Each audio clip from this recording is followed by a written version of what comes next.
Chapter 15 The Barbary Dragon. Everything would have gone all right if the pig had not caught a cold in his head while eating the damp sugarcane on the island. This is what happened. After they had pulled up the anchor without a sound, and were moving the ship very, very carefully out of the bay, Gub-Gub suddenly sneezed so loud that the pirates on the other ship came rushing upstairs to see what the noise was. As soon as they saw that the doctor was escaping, they sailed the other boat right across the entrance to the bay so that the doctor could not get out into the open sea.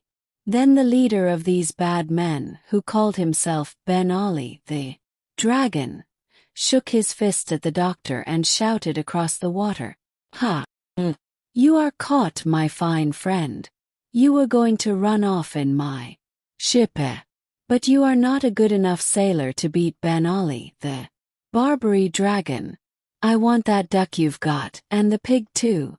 We'll have pork chops and roast duck for supper tonight. And before I let you go home, you must make your friends send me a trunk full of gold." Poor Gub-Gub began to weep, and Dab-Dab made ready to fly to save her life.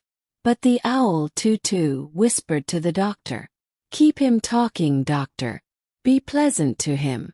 Our old ship is bound to sink soon. The rats said it would be at the bottom of the sea before tomorrow night, and the rats are never wrong. Be pleasant till the ship sinks under him. Keep him talking." "What, until tomorrow night?" said the doctor. "Well, I'll do my best. Let me see, what shall I talk about?" "Oh, let them come on," said Jip. "We can fight the dirty rascals. There are only 6 of them. Let them come on. I'd love to tell that collie next door, when we get home, that I had bitten a real pirate. Letting go. Can fight them." "But they have pistols and swords," said the doctor. "No, that would never. Ooh, I must talk to him. Look here, Ben Ali." But before the doctor could say any more, the pirates began to sail the ship nearer, laughing with glee and saying one to another, "Who shall be the first to catch the pig?" Poor Gub-Gub was dreadfully frightened, and the Pushmi-Puliu began to sharpen his horns for a fight by rubbing them on the mast of the ship, while Jip kept springing into the air and barking and calling Ben Ali bad names in dog language. But presently something seemed to go wrong with the pirates. They stopped laughing and cracking jokes. They looked puzzled. Something was making them uneasy. Then Ben Ali, staring down at his feet, suddenly bellowed out, "Thunder and lightning! Men, the boat's leaking!" And then the other pirates peered over the side and they saw that the boat was indeed getting lower and lower in the water. And one of them said to Ben Ali, "But surely if this old boat were sinking we should see the rats leaving it." And Jip shouted across from the other ship, "You great duffers, there are no rats there to leave. They left 2 hours ago. Ha ha to you, my fine friends." But of course the men did not understand him. Soon the front end of the ship began to go down and down, faster and faster, till the boat looked almost as though it were standing on its head, and the pirates had to cling to the rails and the masts and the ropes and anything to keep from sliding.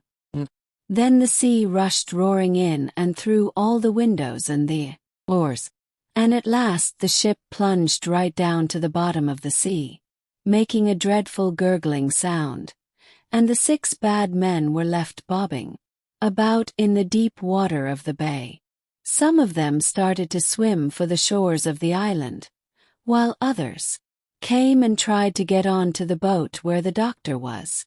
But Jip kept snapping at their noses, so they were afraid to climb up the side of the Then suddenly they all cried out in great fear, "The sharks! The sharks are coming! Let us get on to the ship before they eat us! Help, help!" The sharks! The sharks! And now the doctor could see, all over the bay, the backs of big fishes, swimming swiftly through the water. And one great shark came near to the ship, and poking his nose out of the water he said to the doctor, "Are you John Dolittle, the famous animal doctor?" "Yes," said Dr. Dolittle. "That is my name." "Well," said the shark, "we know these pirates to be a bad lot, especially Ben Ali.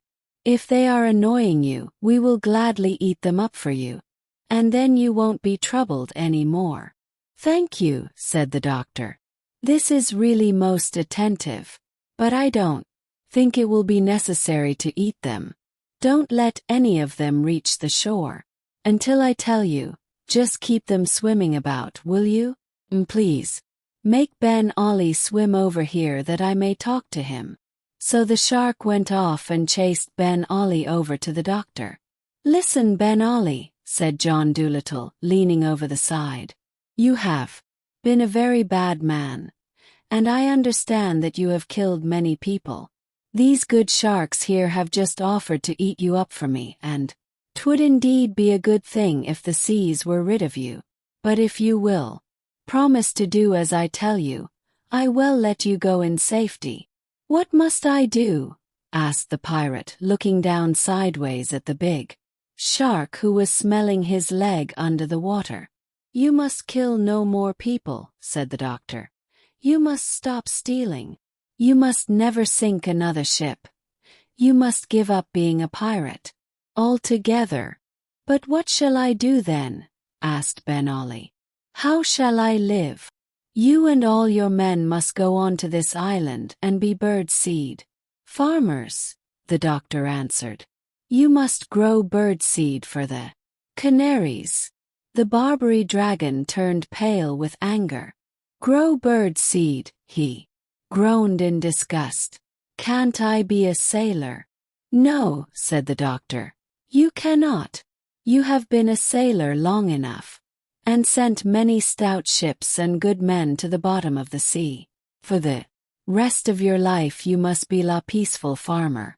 The shark is waiting. Not waste any more of his time. Make up your mind." "Thunder and lightning," Ben Ali muttered. "Bird seed." Then he looked down into the water again and saw the great fish smelling his other leg. "Very well," he said sadly. "We'll be farmers. And remember," said the doctor, "that if you do not keep your promise, if you start killing and stealing again, I shall hear of it because the canaries will come and tell me, and be very sure that I will find a way to punish you.